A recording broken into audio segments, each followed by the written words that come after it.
मौजज़ा है कि आप जिंदा हैं, आप हयात रहे, आप उतने ज़ख्मी भी नहीं हुए, मगर साथ ही एक बहुत बड़ा हादसा है जो आपने देखा। मैं बड़ा शुक्रगुजार हूं कि आपने हमारे लिए वक्त निकाला है। अब आप खैर आफियत से हैं, आप बिल्कुल ठीक हैं? जी अल्हम्दुलिल्लाह बेहतर है। बस हाथों और पाँवों पे वो जला है जो है, टांगों पे और हाथों पे जलने का है। बस अब हमारे नाजरीन के सामने रखिएगा, क्योंकि जाहिर है अब जो PIA है उनकी तरफ से एक बात कही जा रही है कि टेक्निकली ऐसी कोई खामी नहीं थी, मगर तहकीकात के बाद पता चलेगा।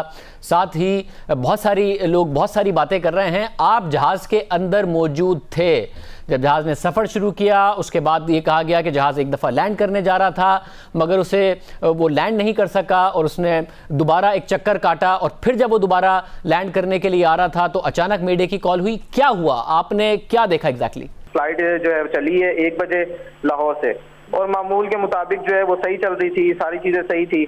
अनाउंसमेंट हुई है, पायलट ने अनाउंसमेंट की है कि जी हम कराची एयरपोर्ट पे लैंड करने लगे हैं। उसने जब लैंड स्टार्ट किया है और उस जैसी जहाज को उसने नीचे किया तो 1-2 स्टेप जो है वो झटके लगे हैं नीचे की तरफ। उसको थोड़ा सा रनवे पे चला है तो पायलट ने बड़ी होशियारी के साथ उसको दोबारा जो है वो ऊपर उड़ा दिया है।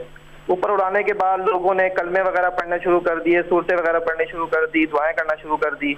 उसके बाद 10 से 15 मिनट तक जहाज ऊपर ही वो उड़ाते रहे हैं, और उन्होंने फिर एक सेफ जगह देख के जहाँ पर कोई रश नहीं था, उन्होंने कहा कि जी मैं लैंडिंग करने लगा हूँ। उन्होंने दोबारा अनाउंसमेंट की है, बड़ी कोशिश की उन्होंने कि अनाउंसमेंट की करके कि मैं लैंड करूँ इसको, लेकिन इन केस वो जो भी हुआ है क्रैश हो गया। क्रैश होने के बाद जब हिट हुआ है, हिट होने के बाद पता लगा है, मैंने जब अपना देखा है हर तरफ आग ही आग लगी हुई थी, चीखों पुकार थी, बच्चों की, बड़ों की, बुजुर्गों की।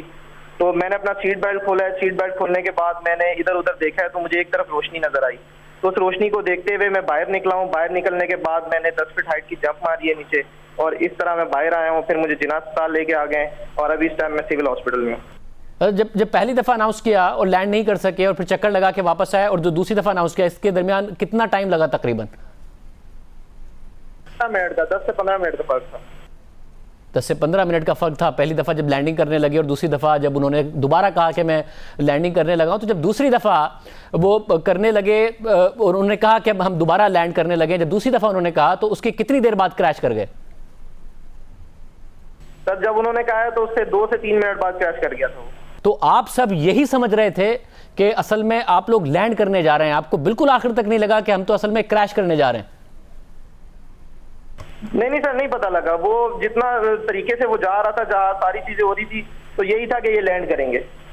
जुबैर, जो आप सूरत हाल बता रहे हैं वो इस वक्त जो फुटेज हमारे सामने स्क्रीन पर चल रही है उसमें भी नजर आ रहा है। अब आप खुद कह रहे हैं कि आप आखिर तक ये समझते रहे कि हम तो असल में लैंड कर रहे हैं, आपको नहीं लगा कि हम क्रैश कर रहे हैं, और उस फुटेज से भी लगता है कि जहाज़ ग्लाइड करता हुआ जा रहा है और रनवे के बहुत ज़्यादा करीब है। जहाज़ में ऐसी टर्बुलेंस भी कोई ख़ास नज़र नहीं आ रही, और आप भी कह रहे हैं कि कोई ऐसे झटके नहीं लग रहे थे।